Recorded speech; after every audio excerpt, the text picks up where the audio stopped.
কারণে বরিশাল বিভাগের প্রতি আমার আলাদা একটা ভালো লাগা। এর কারণ এই অঞ্চলে আলেম ওলামা বেশি, ঠিক কিনা বলেন? আজকের এই প্রোগ্রামে অনেক কওমি মাদ্রাসার মুহতামিম সাহেবরা এসেছেন, আমি শুনেছি।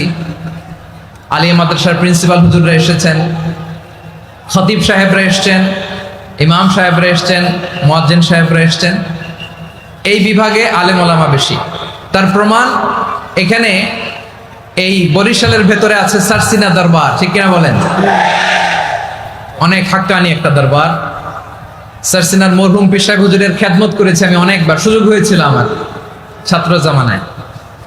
তো ওনাদের মাদ্রাসা কেন্দ্রিক অনেক খেদমত, আলহামদুলিল্লাহ। তারপর এই বিভাগে রয়েছে চরমোনাই দরবার, ঠিক কিনা বলেন? ওনাদেরও বিশাল মাদ্রাসা, ধর্মীয় অঙ্গনে, মাদ্রাসা অঙ্গনে, রাজনৈতিক অঙ্গনে ওনাদের অনেক খেদমত। তারপরে এখানে আছে ঝালকাঠি এনএস কামিল মাদ্রাসা। আমরা কায়েস সাহেব হুজুরের কথা শুনেছি, আল ইত্তেহাদ মা আল ইখতিলাফ, মতবিরোধের সাথে ঐক্য, অসাধারণ কথা। তো এই সমস্ত বড় বড় আল্লাহওয়ালাদের আগমন এই ভূখণ্ডে হওয়ার কারণে এখানে ধর্মীয় বিশৃঙ্খলা, মারামারি কম, আছে ঐক্য, ঠিক কিনা বলেন?